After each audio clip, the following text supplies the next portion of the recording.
Just to let you all know, we were going to be beginning the Guardians of the Galaxy panel here for Comicasters, flanked by my good friends Jeremy Kors and Dan Quiroga. So we'll be starting this live stream Audiocast panel very shortly. Stay with us.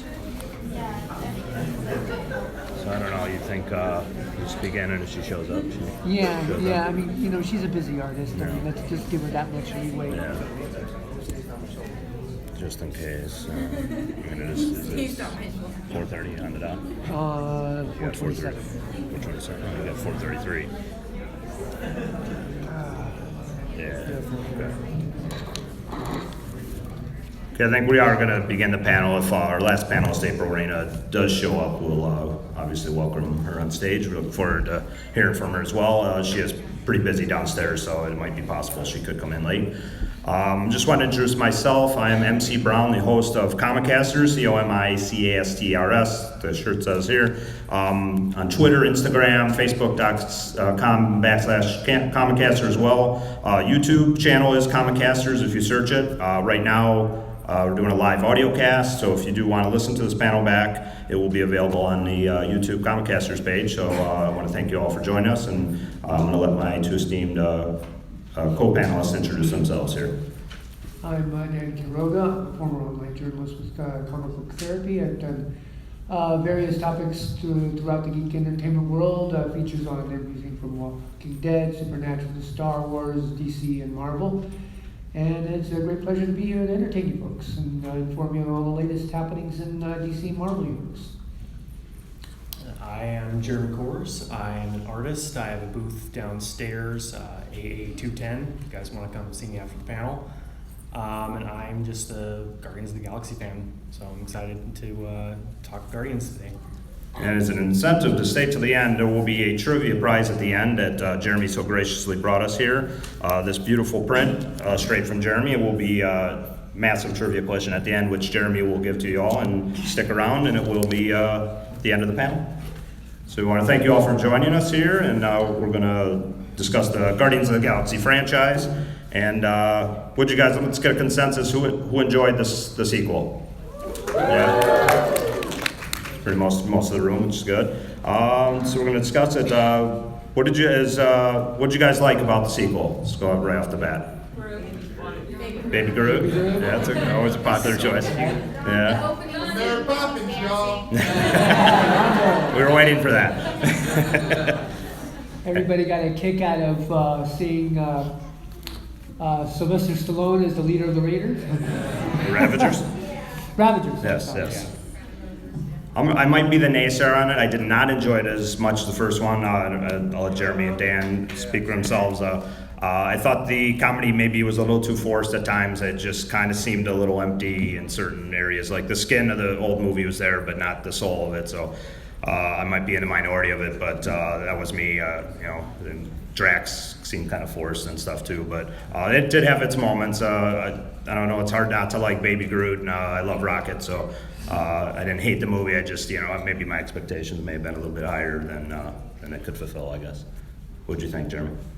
I definitely agree with you on the Drax part. I thought that they made Drax a little bit too comedic in the second one, whereas in the first movie he was very unaware of his humor, but in the sequel he seemed to be hamming it up a little bit too much. Yeah. Just laughing for no reason sometimes, and it was like, okay, let the joke play itself out, and what'd you think, Dan? I mean, did you?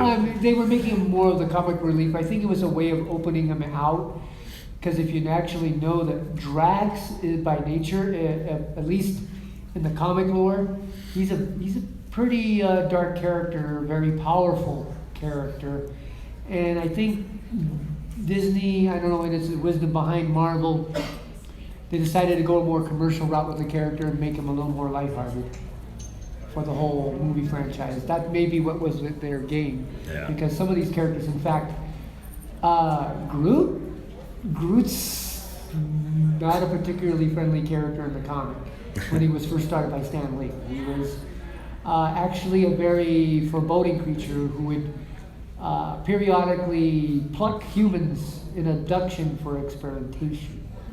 A traditional 50s B-movie monster. pretty You're much. freaking everybody out, Dan. Hey, you gotta know both sides of the character, right? Yeah.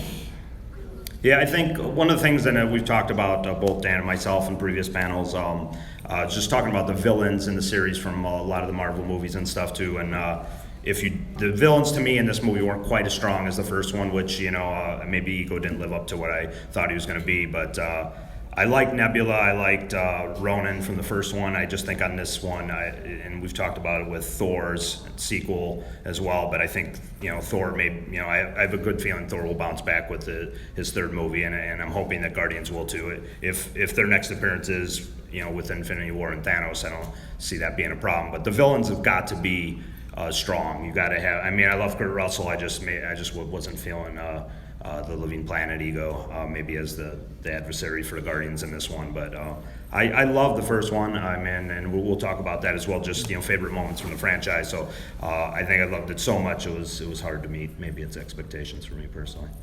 What about you guys? And from the entire franchise, what's your favorite moment from Guardians, either movie?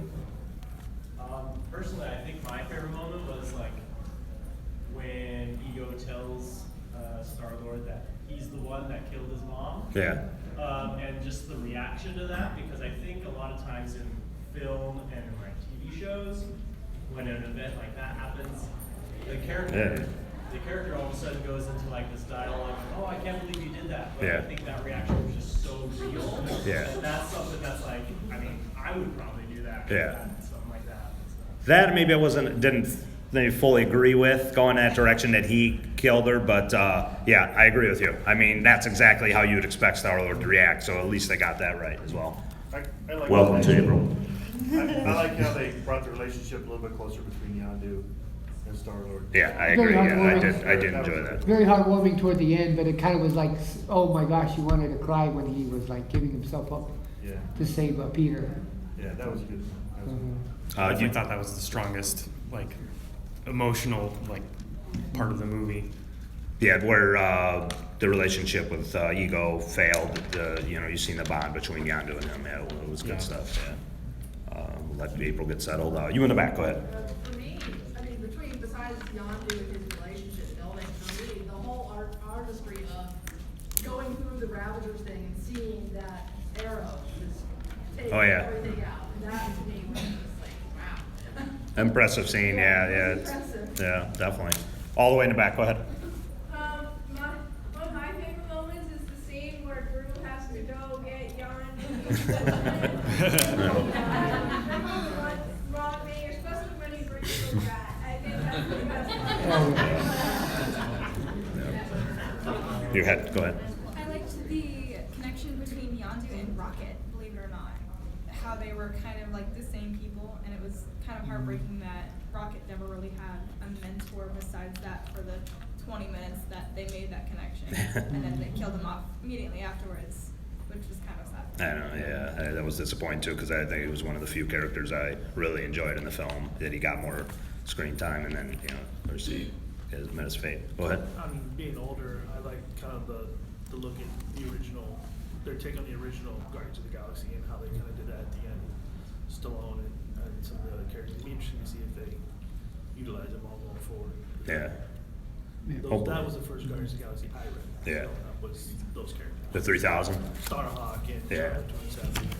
Yeah, I remember them. I had fond memories of them too. Yeah, for sure. In the back, go ahead. I would agree with you in the fact that certain parts of it were completely over the top, whereas the first one seemed just so unique and so eclectic, but together they were just an extraordinary force. What I really liked about this one was you got to see other aspects. Like, I love Rocket, that's my favorite character. Yeah. Amazing.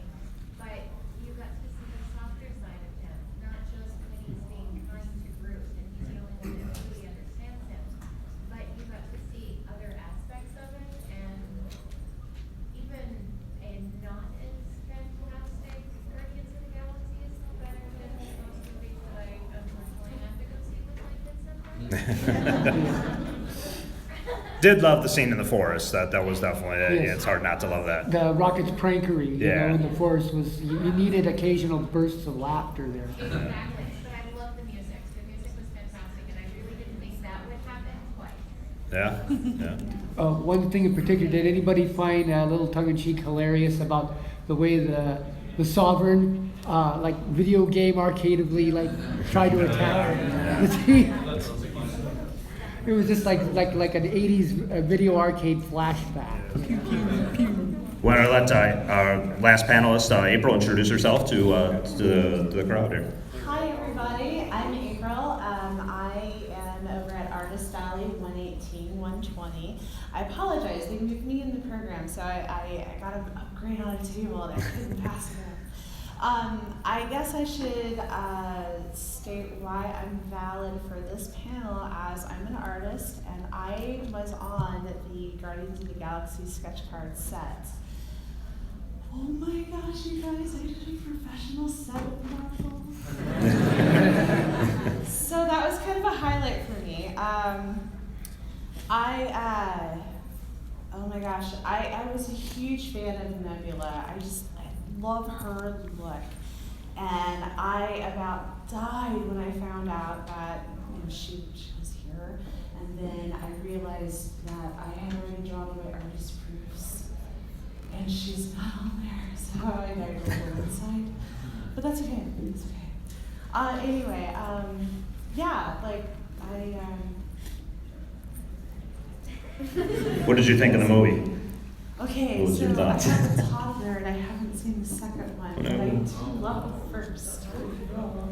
So if any of you have a toddler at home, you will totally give me a grace period on it, and we can talk about it on Facebook for sure. But I still felt like I could contribute a little something to the panel by being here and not only talking about but the character changes, the data, like the upgraded Yondu. I feel like there was like a lot of public outcry on how he really didn't represent the original concept of the comic. And they, on the directions, there was like 15-page contract that was given for the artist's team on how to properly depict what characters they were representing. And of course, we're doing these cards before the movie was ever released, and so, yeah, classic characters. You can't make Chris Pratt as Star-Lord on the cards. So it was interesting to see the different changes that they had made, and then to see how those were represented in like the trailers and stuff like that. Yeah, I had a lot of fun doing this card set. I like to draw anyway, but I mean, I think that it's a whole new level of playing field whenever you can just do whatever you want, and then you actually have an editor that you're trying to impress. I want back in. So yeah, I'm happy to answer any like artistic questions. Of course, depending on, like last time, Yes, I yeah. actually forgot to bring a piece of paper to do a doodle. Okay. Do you have a piece of paper? We could get it back. Does anybody have a piece of paper that they would like to donate as a raffling thing at the end? I would be honored to do a sketch to release back to you guys on however Anybody I with a thought pad, I was anything? None of my pads No. are like blank Yeah, sheets. this is- Anybody have any tape?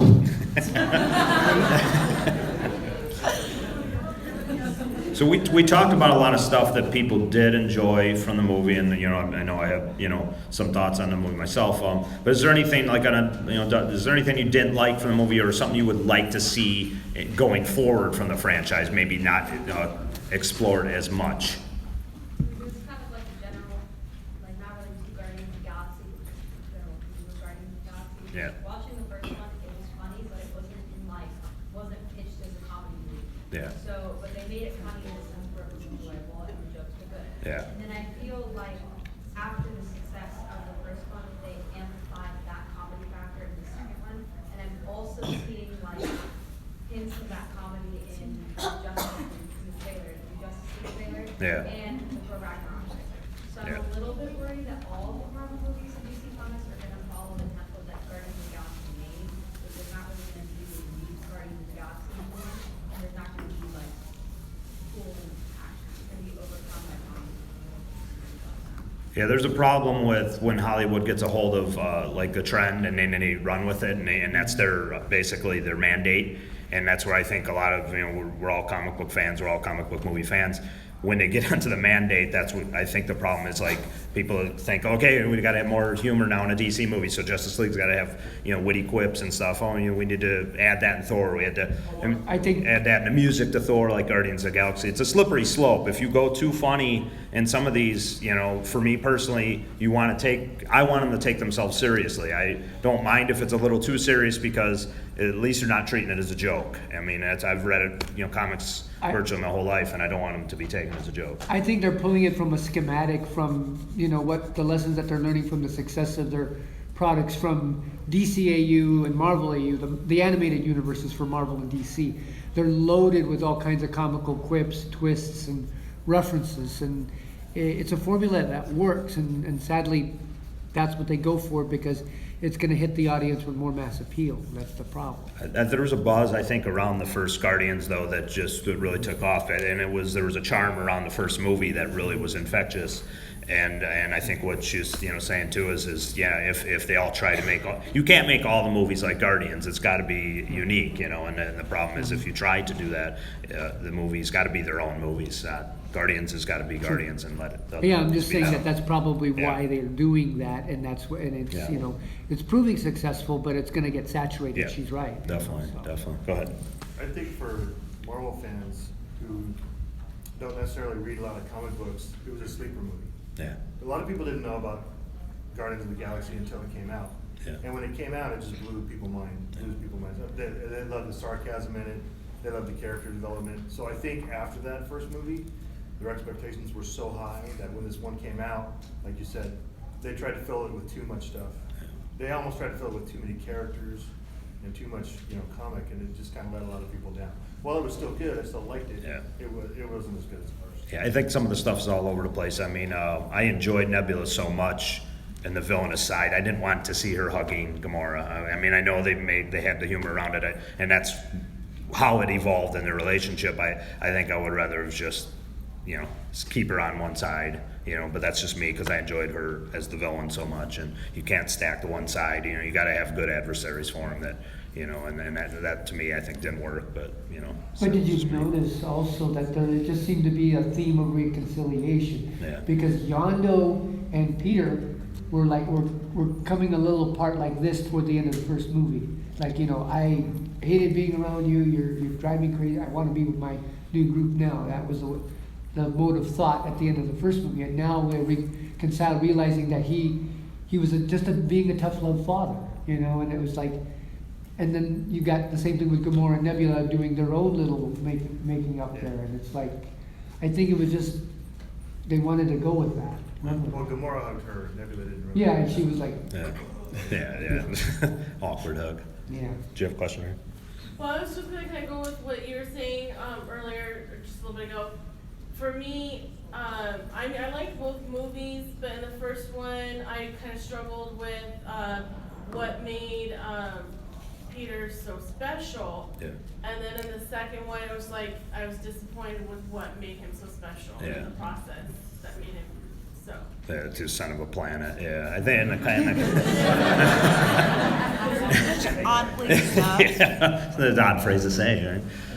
In the comics, I know Jeremy's familiar with it as well as his father. Being in the comics is human, isn't he, or just an alien? But yeah, he's humanoid. Jason, the king of Spartax. So yeah, they changed that in the movie. And he had some power to hold the stone, but I don't know if I would have went ego, but Yeah. I mean, with all the Marvel characters they could have used, It's almost as if they were like trying to make a biblical tone to the Marvel universe with making Peter like sort of like some kind of Adam to his God. Yeah. Go ahead. We'll get the next one. I think another part that really disappointed me was looking back over the comic books, you know, I wanted to see Peter reconcile with his dad, who was the king, and I wanted them to be like that. But I think they made Ego almost too overpowered, and it came to the point where this was almost like stupid at that point. Like, it shouldn't have been that overpowered because it let a lot of people down because they were expecting, you know, a father and a son, a king and a prince, not a planet and an outlaw. Yeah. It just didn't fit as well as it did in the comic books, and that kind of disappointed me. Yeah, I agree. The relationship and compatibility, I think, of the two characters, yeah, it was hard. I mean, it was hard, I think. A little bit to grasp. far-fetched. Yeah. You in the back, go ahead. So, about the comedy in this movie, I think Yeah. they didn't want the tone to get too heavy because don't forget, Yondu's raptors all murdered each other. Yeah. Even though there's a couple really dark scenes and like we kind of could gloss over it because there's other stuff going on. So I think they wanted to address some deeper themes without like miring the movie and just being, you know, like very navel-gazing and dumb. Yeah, it's a good, that's an excellent point. I think a lot of the movies that we do see nowadays from either Marvel or DC, there is a good core to a lot of the movies that gets lost in the editing process. I mean, I can think of a couple of the DC movies that Green Lantern with Ryan Reynolds was very poorly edited and it looked like it could have been better movie if edited better. If you look at Batman, Superman, I mean, a lot of people malign it, but to me, you know, when the Ultimate Edition was released, it wove a better story when you actually just filled in those gaps to make sure that people fully understand it. And yeah, in editing, yeah, they could have looked at it and said, well, this could get too dark for kids and stuff is still Disney. And yeah, it's an excellent point. Going back all the way. For me, like for the Guardians of the Galaxy, I didn't kind of like Ego's character. Well, like Quill's dad being Ego, I liked it, like how they did it in the animated series, where he was just a king of a planet, and Quill just came in and is like, you know what, I don't want to be king, and you're kind of a jerk for using me. So, see ya. You know what, my sister can rule the planet. Go ahead, I'm leaving. And so I like that. I like that story better, and I like when his father is a king and not just an entire planet. You're talking about Guardians animated series, right? Yeah. In that, was his dad from the comics, or didn't have an Ego in a series? Did they? I haven't seen the animated series. Yeah, I've seen just a little bit of it too. So. Yeah, Ego is a separate character. Yeah, so he's not his dad in the animated series. Okay, yeah. Go ahead. What bugged me the most, because I really liked the sequel, but they killed off another villain. Like, the Marvel Universe has one good villain so far, and like they've just killed off like all of the other ones. Yeah. And Ego's like kind of important. Isn't he like as strong as Galactus or something? Yeah, I mean, Only to a certain point. I mean, he has tangled with Galactus. I think one of the things to remember though is that he's left a piece of him on all the planets, so there is a little bit of a way I think that you can always write him back somehow, you know, because he's spread out all over the universe, so you never really know. I don't know if that's a thing that he can do in the comics, but they can make it work in movies if they really wanted to bring him back. I don't know if, you know, would you guys like to see you go back or no?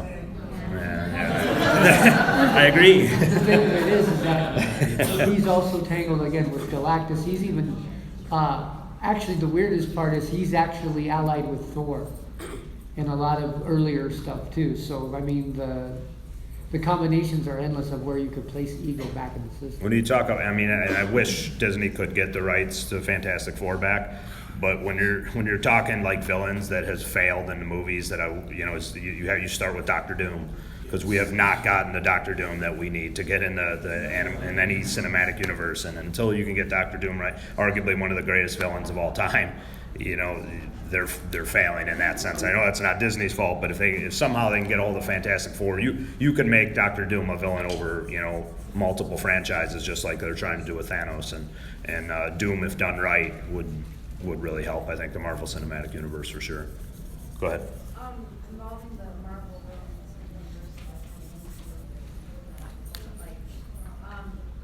I realize that like Marvel has a lot of, they have really good heroes, and like he said, that the only really produced one that was really good and really memorable, and actually like the thought of things would scare people in a way.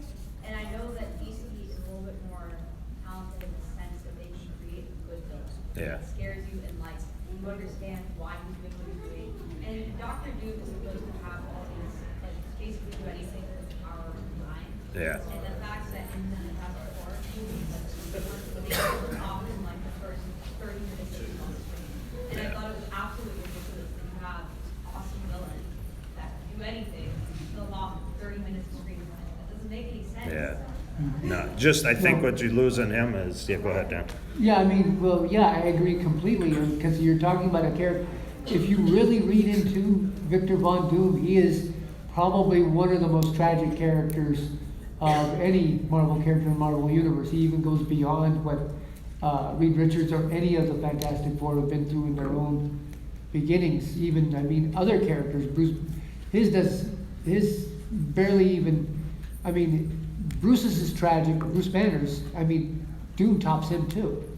It's pretty bad, and to fully develop why he wants to be as strong as he wants to be and try to take over, I mean, really explains it right there, because he's been denied so much when he was young. The man in the iron mask, you know, I think if you have Dr. Doom in a movie, you know, we'll get off him in a second, but you need somebody charismatic and over the top, you know, and I think if you're thinking, like, turn it back to Guardians, is there a villain from the comics or series, I mean, besides Thanos, this might be the obvious choice, is there any villain you would like to see the Guardians go up against, or maybe be at odds with another hero team or anything? Is there, you know, who would you like to see him, you know, cross paths with? Yeah, I agree. They should have let Ronan last for at least this movie, maybe kill Ronan off on this movie. That's I a good agree. point, because actually Ronan could serve as something in the future for when they release Captain Marvel, because he does have a place there. So. Yes. I would really like to see a movie centered around how the Guardians of the Galaxy, Doctor Strange, and the Avengers meet before Infinity Wars. Yeah. I want to see them go up against some sort of galactic There's some villain involvement. before they get to Thanos, because I don't think they can fit so much in 2 parts, even though they're 2 years apart. I don't think they can fit that much. I think one would have to be literally meeting, and then the other would have to be killing.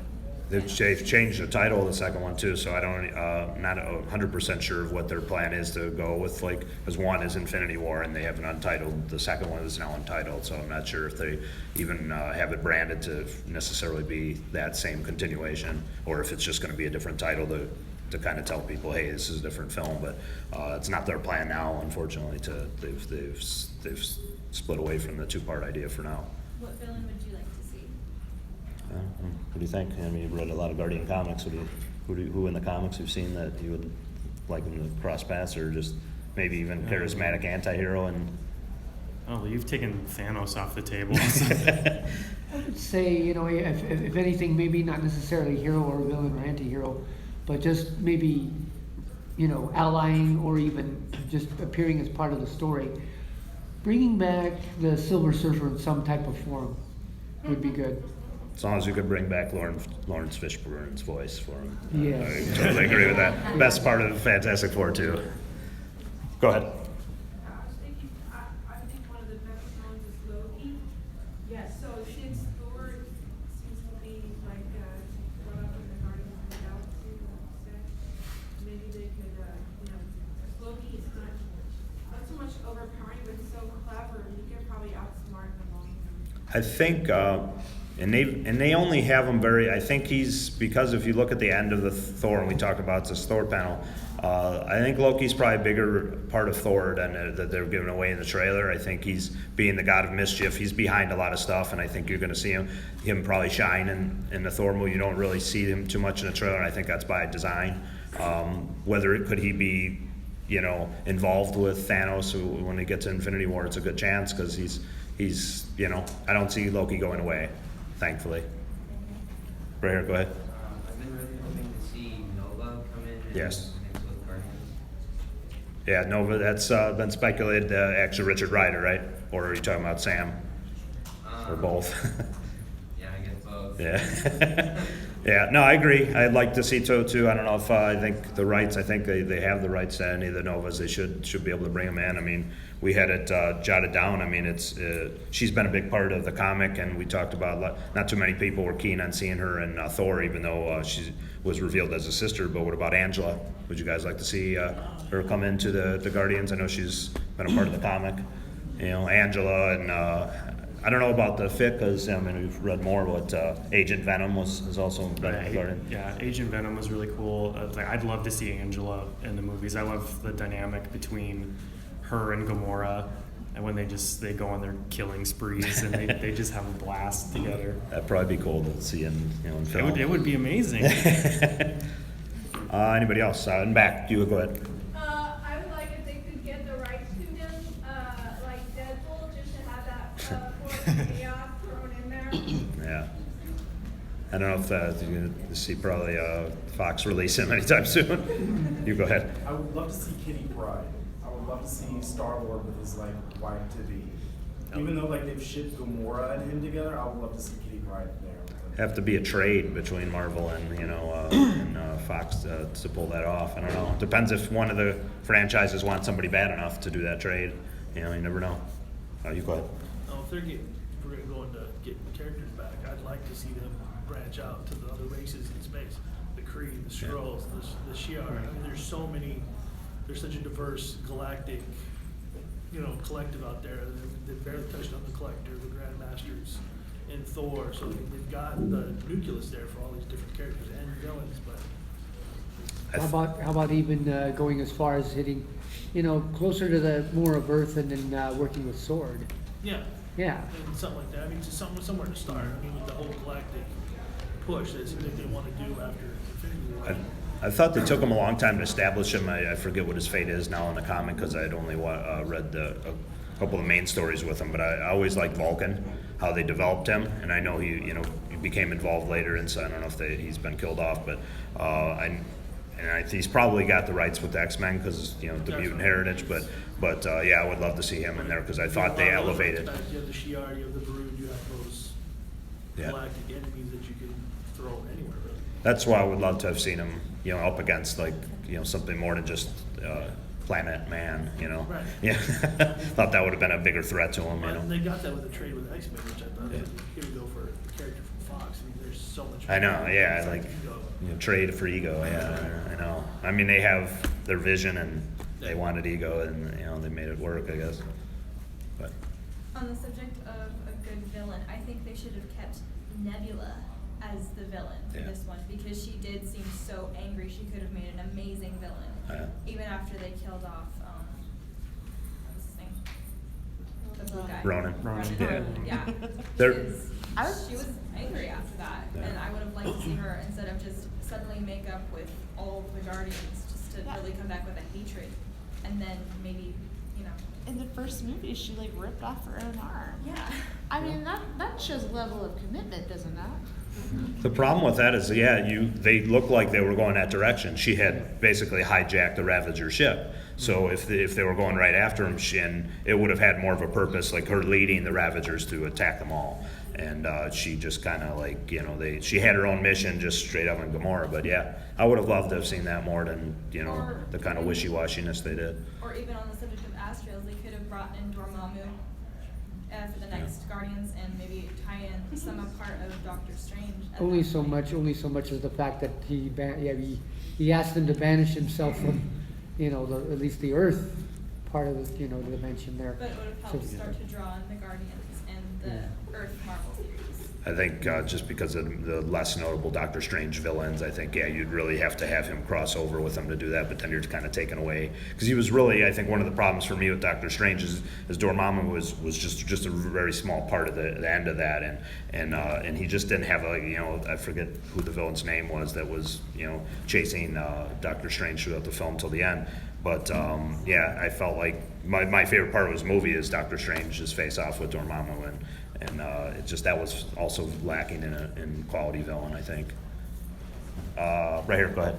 Speaking of villains, is there a place in the Marvel Universe for a villain movie? Like Thunderbolts? Anything. Yeah, I mean. Great Dr. Doom's movie. Yeah, I mean. Well, there's Venom.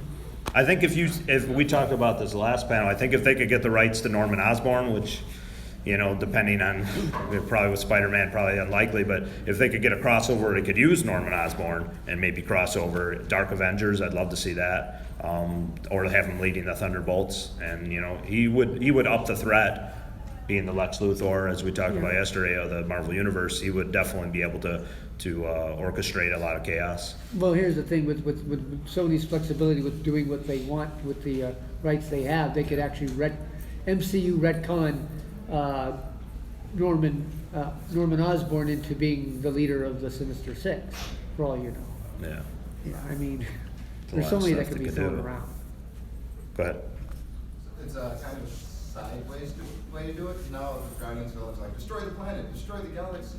Yeah. But maybe if while they're going after Thanos, because they introduced Adam Warlock, Yeah. and instead of his goal being destroy the whole universe, he interrupts what they're trying to do. So it becomes they're doing something, he's taking them off course, and they have to react, as opposed to destroy all the things. Did you guys enjoy the side plot with the Sovereign? Did you guys like that or no? Yeah. Yeah. Mixed reaction. Yeah. Just that Rocket went back to his old larcenous habits. That started the whole thing. Yeah, that was pretty funny. Give him that. Go ahead. I'm Yondu, y'all. Mary Poppins has joined us here. Take a seat. We got one right up front for you, Mary. Yeah, come on up. I know. She's Mary Poppins, y'all. Yondu is gone. Oh. Go ahead. You re-ask your question. I'm sorry. Go ahead. But like you were kind of saying, you should see more of Marvel because he's worshiping and kind of build for Marvel more. Yeah. And also not killing off so Yeah. yeah. Yeah, he. By like saying, and I think there was a reviewer that was saying when he was at the very end, when he was just killing nonstop. There could have been more creative ways for that to happen. Yeah. I think. And that could have happened for a very long time, so then you just say, no, stop this. Yeah. He's just trapped. I mean, it was just that kind of outsmarted by Doctor Strange. I mean, I don't think we've seen the last of him. It just depends on what they have plot-wise for Doctor Strange sequel. I mean, I would imagine they haven't given up on Doctor Strange. I mean, I forget how well it did in the theaters, but I'm pretty sure we haven't seen the last of Doctor Strange. I mean, Benedict Cumberbatch, you know, as Doctor Strange, I was happy with that. I just think he had better adversary, I think, is what's needed for it, just like a lot of the movies. Well, I mean, the villain. he set the cameo with Thor in Yeah. Ragnarok. So you're going to see him again, whether another movie remains to be seen. Go ahead, come back. Okay, one thing about Guardians of the Galaxy that kind of bugs me is how in the end, Yondu was Yes, sir. like, you might not have been your father, but I am your daddy. I'm like, you kind of really didn't show too much of fatherly love. I mean, you threatened him a lot, you threatened to kill him, you threatened to destroy him in the first movie, and then all of a sudden, I'm your daddy. And I'm like, no, you cannot all of a sudden call yourself his dad after threatening him for years and show very little love for him. You're talking about Yondu, right? Yeah. Yeah. Well, I mean, I think Dan hit it on the head. It was just, and I didn't think about it as much until he said it. It was Guardians 2 was a story about mending damaged relationships, and you made an excellent point on the reconciliation, and I think that's what they tried to do in order to give him, to mend that before his death, which I like Michael Rooker, so it's Yondu. Hopefully, they always bring him back. They always come back in comics, so not necessarily seeing the last of them. Oh, yeah. Go ahead. This might be a little bit of nitpicking, but I don't see why Yondu had to die, because Peter's helmet thing is supposed to allow him to breathe in the middle of space, which he did that with Gamora. Yeah. No, he had it the entire time. He So couldn't while they were expand flying space. out, I'm like, Peter can just save himself with this when they give Yondu. But I'm like, well, I was thinking the same thing, but that broke. it broke, right? Yeah. Okay. When the fight, he fell to the ground and broke. Yeah, that makes more sense. Yeah. So yes, Yeah. we have to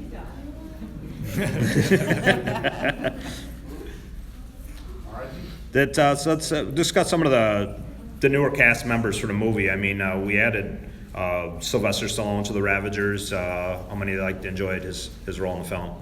Did you like him as a? Yeah. What about Kurt Russell? Did you like him as Ego? Even in I liked him, just not maybe as Ego. as I Ego. want to see him as the king of Spartax. Yeah. Seeing Kurt Russell just on the throne. Great. Yeah. The funny thing about Kurt Russell is when I saw him do that whole, he was talking so friendly about, and talking miles about how great he could become, as father and son, creating things throughout the universe. And then he suddenly went into a casual, like, friendly, like, twist of, oh, but I'm, really sorry I had to do that to your mom. Put that tumor in, and I just flashed back to that moment in Death Proof just before he thumped Rose McGowan's skull against the dashboard. I'm like, that's the same approach. Again, you're freaking us out, man. Key and Ann also on stuff like that. We're talking about that. What did surprise you? Get any surprises? Did the movie surprise you, good or bad? Did you have any movie twists? You like Stan Lee's cameo? The Watchers. Yeah, that was amazing. Yeah. Anything else, kind of shocking in the film? Did you guys like that Ego killed Star-Lord's mom, or did you think that was the direction maybe they Now shouldn't you're have gone? creeping us out. You liked? Go ahead. Actually, you had just mentioned the Stan Lee cameo. Yeah. There's a theory going around that his cameos in each of the Marvel films that he's in is actually the same character. Have you heard about that theory? What's your take on it? What do you think? I mean, I think there's a lot to it. Being like he's just sitting there telling the Watchers the stories, and he's the one who's like he's putting himself in the stories. He's just like, oh yeah, and I was there, and I was delivering a package, and I was in a strip club. yeah, I was in the strip club. I think it's clever. It's like almost like he is on par with the Watchers, and he almost like bored them to death with the stories where they're walking away. I think like even if it we hope Stan Lee could be around forever, but no matter what his last cameo will be, even if that was his last cameo, that was very cool. I did love that part. Putting him in there. It's almost like he's like the god of superheroes anyway. So from Marvel Universe, so it's kind of like he belonged there. That's where he belonged. Wasn't he not in the newest Fantastic Four movie? Did anyone see that? I don't think anyone saw it. Seen it, I don't remember it if he was. I'm pretty sure that was the only Marvel movie he was not in. So. I think there were a few X-Men's that he wasn't in. Yeah. Well, there First was- Class, was he? No, he was in First Class, wasn't he? Yeah. There Yeah. was somewhere like he was in a picture frame on the wall, or that he was on like a TV or something like Yeah. that. Like, I don't remember. I think he happily refused to do that Fantastic Four He reboot. could, yeah, he could have, yeah. I mean, I think it should be like J.J. Abrams. I think you should, even if he was gone, I think you should sneak Stan Lee in somewhere, like April's, picture or somewhere. I know they got the R2-D2 is always in like J.J. Abrams movies. I think Stan Lee should somewhere be in, even if it's in a comic or something, somewhere in a movie. But that's just me. But I mean, I think you could cleverly put him in somewhere, or his influence obviously is gonna be felt, but his picture could be hanging up anywhere in any of the films. I mean, Yeah. it would be well deserved, obviously. Anything else surprise you that you didn't like or not to say didn't like, just something that kind of shocked you from the films? Either one. I mean, you could say, go ahead. Well, it's not, well, the twist they had where Ego said he needed Peter's power. Yeah. They spent a large portion of the movie of Ego explaining to Peter, as long as you can have access to a life on the planet, you have access to my power. Yeah. But his, twist was, I need you so I can use your power. But if Peter's just using his power, then why didn't he just use his own power? I didn't quite understand where the twist was. Like, does that mean Peter has power? Yeah, he does, and he was like the only offspring that survived. That I think Ego didn't, because he didn't get his hands on him and killed. So he, and I think when he found out that he handled the Infinity Stone, I think that's where Ego knew that he had to get a hold of Star-Lord, because he knew he could survive the exchange and experience together. Before Ego died, he was like, if I die, then you become mortal, so he doesn't have the power anymore. Right. Yeah. Exactly. It's like it's like some kind of umbilical cord of like superpower nourishment. That planet goes goodbye. You don't have anything. And then power-wise, Vacuum. Star-Lord is human, right? In the Yeah, comic, yeah. he has no superpowers, anyways, right? Yeah, he's just Yeah. just got his guns. Yeah, so I mean, it's a way to bring him back to where he is in the comics and strip him of that, empowerment that I had. I guess it's just an excuse to use him to do the dance off and hold this Infinity Stone in the first one, but yeah, it's kind of Pac-Man, you know. brought him back to his original power set. I think is maybe was the point of that ultimately in the end. The thing that surprised me was Ego is supposed to be this all-powerful astral, right? But he's almost like the Death Star. One small hole in a bomb blew the entire thing up. Yeah. His brain. That was like, okay, so great, you made this all-powerful villain and then killed them off instantly. Like, it's the same thing with Ronan. You know, he was supposed to be all-powerful and then they killed him off. They can't keep doing that in Marvel movies because it's starting to get to the point where it's repetitive, because every Marvel movie there has to be a villain, and there has to be, you know, somebody who destroys an entire planet or an entire city, and they need to start pulling away from that. Tying into our next panel, even Darth Vader in the first Star Wars got knocked spinning into space. So even he had to return, you know. So yeah, they got to cleverly come up a way to create to create or use the villain either way. If you're going to use a villain, especially one who's probably not died in their first appearance in the comics, to cleverly defeat him or her and not have them completely obliterated. But I think you're going to get that. I mean, I don't know how they'll defeat her because obviously, you know, Thor is November. We're going to find out. Hela's defeated, but she's never killed in Thor. So I think there's going to be some kind of bargaining. Yeah. There's going to be a bargaining that's going to be not too dissimilar to what Doctor Strange did to Dormammu.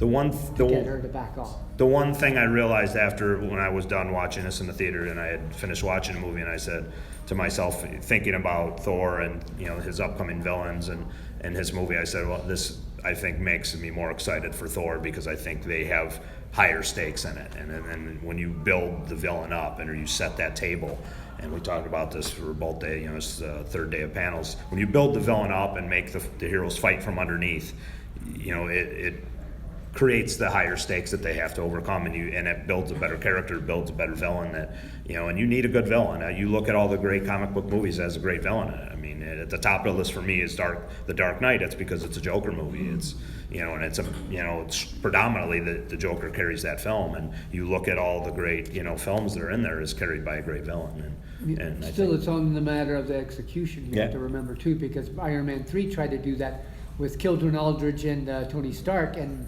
the final result wasn't as good. They twisted the Mandarin and then destroyed the movie. So yeah, I mean, they were on their way to building a good villain. It's just they failed with the twist. The villain personally was Francis from Deadpool. Yeah. I thought they did a really, really good job building that up. And then, you know, you would think Deadpool was going to save him with, you know, the speech, and then he just, nope. Shoots him in the head. Yeah. No, they did a good job because, you know, even though you're not going to kill Deadpool, I mean, still the threat was real for him, even though it's in the midst of all the joking. You know, they had formidable villains, and it's a thing that I liked about the first Guardians. I like Ronan, I like Nebula, and I liked them as adversaries for him. And the shadow of Thanos was there, where he was completely absent in this film. So, I mean, his presence was there as his daughters were fighting out and hugging it out. But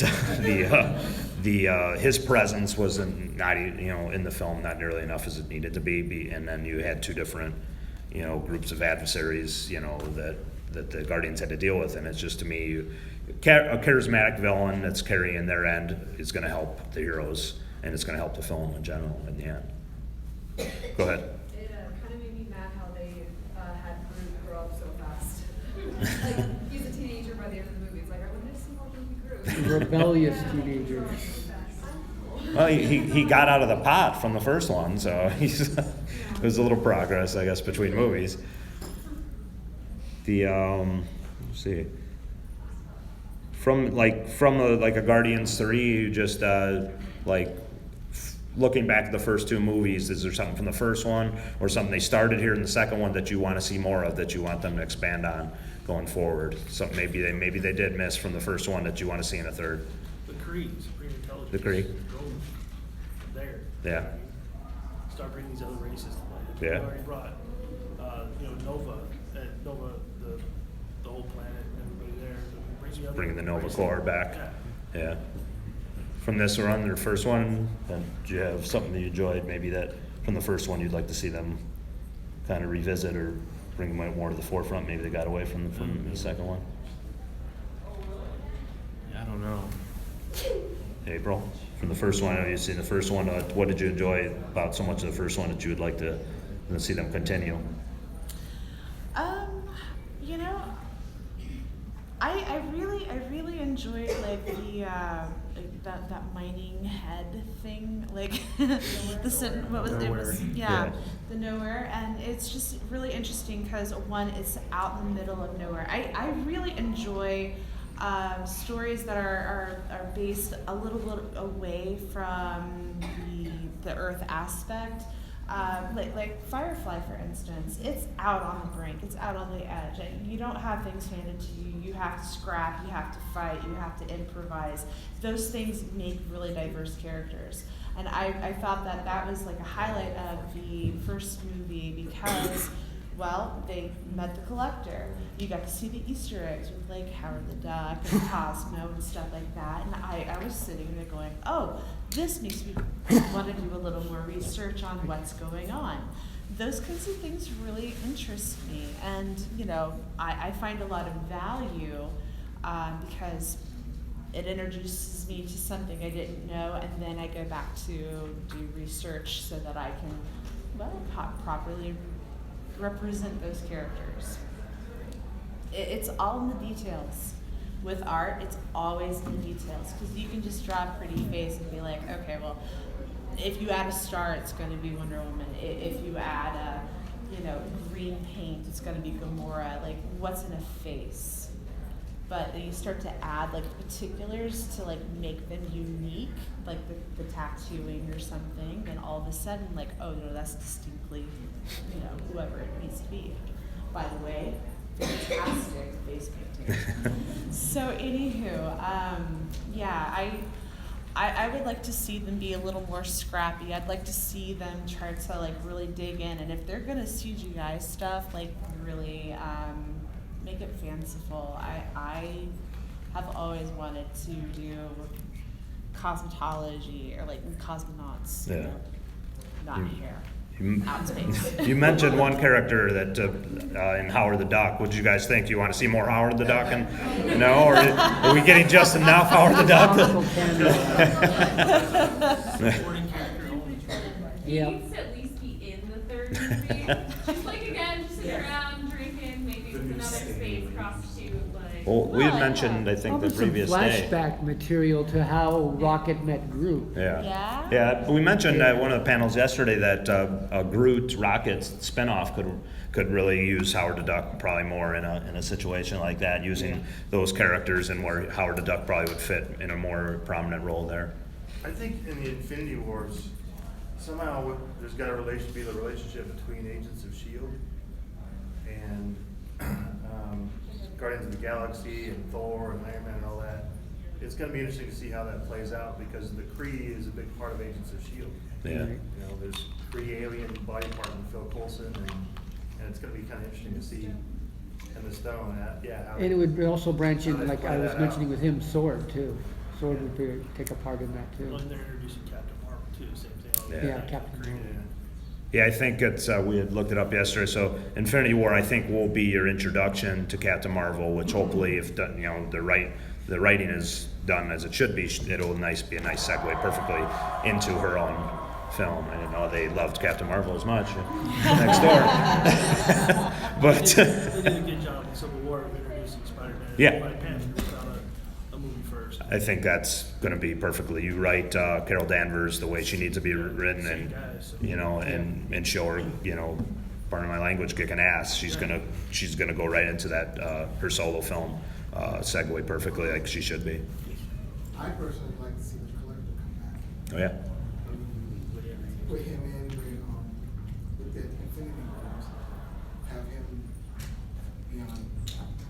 There's always going to be a possibility with that because if you were with us last year, we got the buzz that actually Infinity Wars will involve cameos from over 6 characters of the Marvel Universe. So you're bound to see your favorite there. I thought if written well, Collector could easily have been controlling certain characters, helping manipulate certain characters against the Guardians, and he could have some kidnapped, obviously, and they just kind of destroyed a lot of his cases too soon, Yeah, they blew up his shop, so I kind of figured that they would have him in there And as everybody knows, you know, you can't stop a collector. I mean, they're gonna, you know, you take away their collection, they'll just start over again. So he's bound to return, you know. Yeah. He still has like one of the Infinity Stones, does he not? Yeah. Yeah. Well, I was gonna say, like, Yeah. you know, nobody puts all of their eggs in one basket. Surely he's got multiple things that he does. I mean. Oh yeah. But they seriously broke them the last time. Yeah. So. He's such fine. a huge character. I mean, he's an elder in the universe. He's uber powerful, and they just didn't even touch on him. Yeah. There's always a possibility, though. I mean, he's out there. He's been cast, which is good.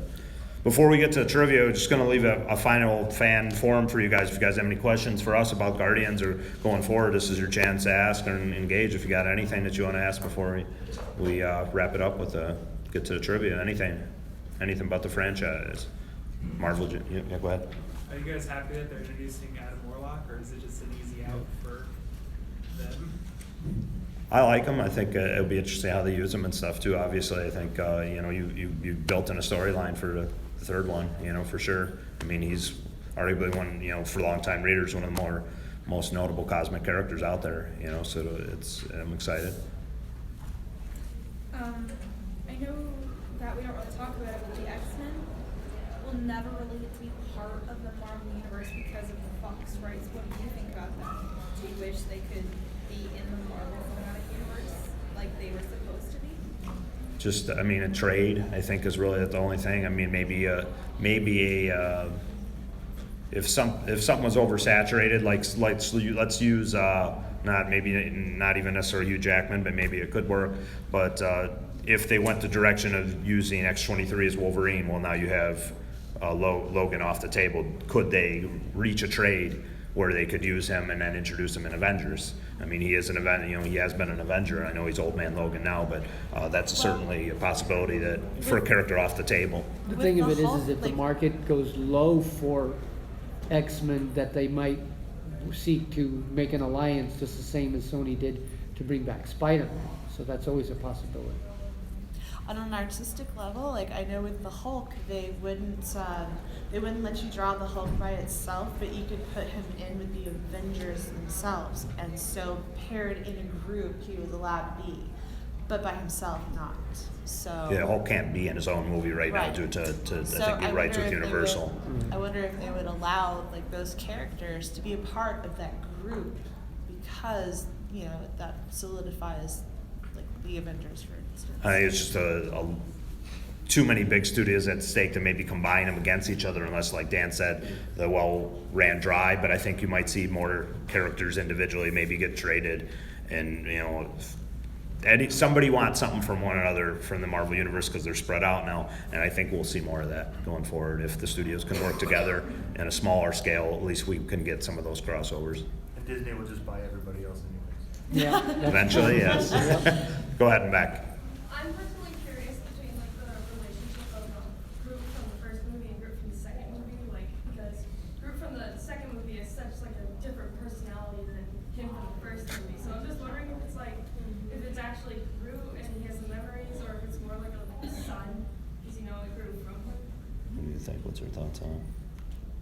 I don't know. I definitely think that like he's the same thing, but he's just kind of like starting over, because he's a lot more like a baby. You know, he moves like a baby. He thinks like he has the mental capacity of a baby. Yeah, but does he still like have retain memories of Rocky? I don't know. I think I always assumed he did. He just kind of just devolved into a youngling form where, you know, he kind of does. He's got to grow. It's one of those things like he's there, but it's like he's got to develop again, and it's kind of like a reincarnation cycle for him. I think he is. It's just he's got to take him that cycle to grow back into who he was again. So speaking of Groot, do you think that they'll continue having him be the last minute savior for all of them in each movie? Because he was in the first one, and in the second one he had push button. Yeah. And if he had push button, they would all been gone. Yeah. So, do you think that'll be a recurring? I don't know. Do you guys like that as Groot as the hero in the end of? My favorite. Yeah. Yeah. I mean, it's hard not to, because, you know, I mean, the one consensus I think you can is just, it's hard, you know, not to love Groot. So I think if they continue with that theme, it's not a bad well to go back to, you know, to finish the movie off. I'd You know. definitely like to see more backstory between Rocket and Yeah, I think it could sustain its own movie. I mean, if this was a franchise owned by like one of the other studios, you'd definitely see it. Like if it was Sony and they just have the limited Spider-Man, Spider-Verse, they're gonna do Venom. I think this would easily be, you know, you'd see Groot and I would like to see Rocket as one of the heroes because he tries so hard to push everybody away. I would like to see him show that he really does care and he really does love this family instead of Groot, because everybody knows Groot loves everybody. yeah, Yeah. he's one of my favorites, so I would love to see that. I like him yeah. too. I mean, I know it's kind of childish, but I love that larcenous prankster side to him, Yeah. because it actually brings in those great moments of humor. But that being said, I'm kind of a final question here. What do you think about the whole atmosphere that they create for the movie in general? Just the whole retro 70s, early 80s classic rock style, and not having to conform to like today's stuff, like having to use like street hip hop or alternative rock to like set the theme of the music and environment. I love it too. I mean, Do you have one you could think of? huh? Maybe use one and then. It's a great way to show that he's frozen in time, you know, in a way that he can only rely on his memories to move him forward, and that's what kind of makes him unique, is because he's like in love with who his mother was, and it's that snapshot of her, and that's how they dictated how he's going to do it. Through the music. Yeah. Right. Curious to see where it's gonna go. Zoom. I'm sorry, what? The Zoom, Disney's got a Zoom. Yeah, he's got that zoo in it, which surprises me because Disney is like becoming so pro-Apple with that threatening merger, and I'm like, you're promoting a Microsoft product. The reason they chose the Zoom is primarily because it is so archaic compared to the iPods are still very, very much in the forefront, whereas the Zoom is kind of archaic. Yeah, that could be one reason why they did that. That's true. Yeah. Because I was speculating that too when I first saw it, like, why not the Apple? Right, exactly, because they're being bought. Very mainstream, so. Okay, we're gonna get to the trivia times. April had finished a sketch. Jeremy's got his print out too. Oh, she wanted to say one thing real quick. Yeah, go ahead. How many more did it make? You had number 2 out, but then you did number 4. As long as it's successful, you'll keep seeing them. I mean, Yeah. it just it's gonna depend on you guys, you fans. You keep going to see it, and they got stories to tell. Yeah, I mean, Yeah, it's money and so, you know, box office ratings. yeah. If it keeps drawing the numbers that the Guardians keeps drawing, it's gonna depend. I mean, you got to have the level expectations. There are. I thought I was the only one who, you know, was on the fence on it. As I talked to a few more people, I found out some of the flaws in there. I mean, they ought to fix some of the flaws so you don't keep going down a slippery slope, like the things that maybe no longer worked in the second one that worked in the first. You know, they have to keep doing quality, and if you keep doing that, then they'll keep making them. We ready? I think so. Okay, we're gonna be ready. You want to go first? Sure. Okay, so Jeremy's got this great print here. Just hand it up to you guys, and this is for the trivia question. Will be for this prize, and we'll try to spot whoever raises their hand first. So go ahead, take it away. All right, so in the comics, Rocket is always trying to coin new catchphrases. Does anybody know one of the catchphrases he tries to get to catch on? Ooh, tough one. It's making you work for it. Yep. Making you work for it. I hope you have a backup one. Anybody? You want to give it away, and then we'll come up another question while April gives away hers. All right, the answer was Blammo, murdered you. Jeremy, you're gonna have to come up with another question while April will read hers. Okay, so what was the, Oh. what was the last song that was played during the movie? Of which? I think I saw. Wait. you- Of Which movie? Oh, of Brian? the first movie. I'm so sorry. You had yours up still. Ain't no mountain high. Right on. All right. Right on. There we go. Yeah. We got a winner. Good job. You got one? Follow up. He might have Follow-up one. question.